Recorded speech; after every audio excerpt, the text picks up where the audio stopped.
Yeah, and then about 5 p.m., they see a mob of about 150 to 200 persons coming around the corner here, painted black, carrying guns, the writing's on the wall. They come up the staircase, they hear Hiram Smith and Willard Richards are here. A gunshot is fired and at the latchet here, which causes them to step back.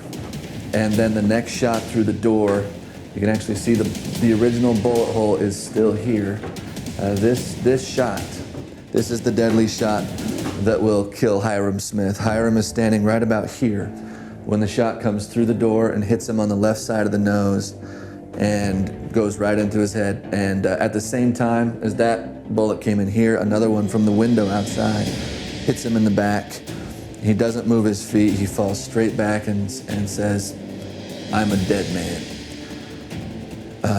Joseph Smith rushes to his brother's side and says, right here, "Oh, my dear brother Hiram."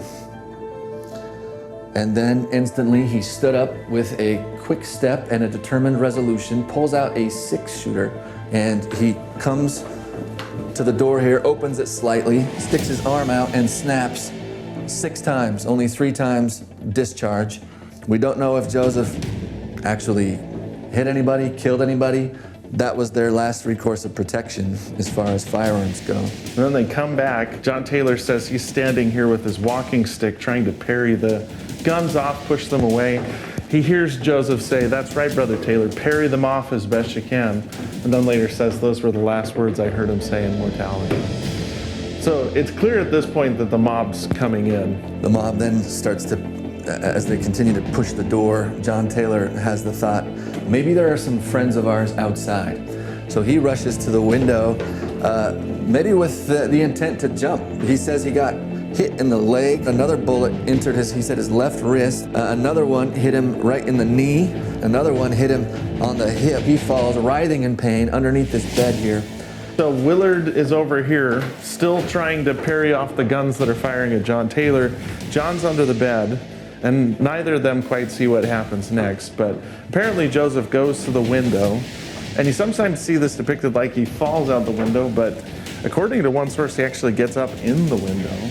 He's there for a moment. As if to draw fire, perhaps. As if to draw fire, says, "Oh Lord, my God." And then he's hit twice from the doorway and twice from outside, and he falls out the window.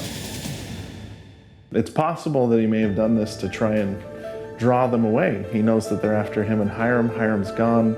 If that was his plan, it does work because everybody in the jail runs downstairs to see Joseph's body, and John and Willard are given a brief moment, a respite from the mob. Willard Richards comes over to confirm, right? Looks out the window and sees Joseph there. Thinks John Taylor is probably dead. Hiram's certainly dead. As he's getting ready to leave, he hears John Taylor say, "Take me with you," in kind of a weak voice.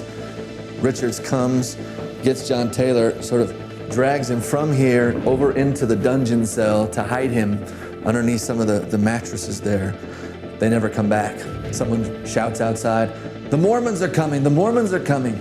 And so everyone scatters. The Mormons weren't coming, but that saves the lives of these 2 men.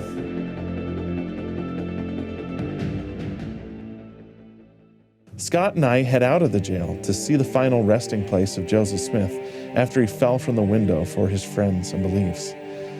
So it was right underneath this window that Joseph's body falls. They take his body, they prop it up, they fire into it several more times. Now, Scott, what do you think is the point of all this? I'm just struck by their example of being willing to lay it all down. The solemnity of their deaths and the seriousness of their discipleship inspires me to want to be a more determined disciple. And their sincerity. I mean, Section 135 says they have sealed their testimony with their blood. There's no greater sign that a person's sincere than their willingness to lay down their life for what they believe in. And both Joseph and Hiram do that here.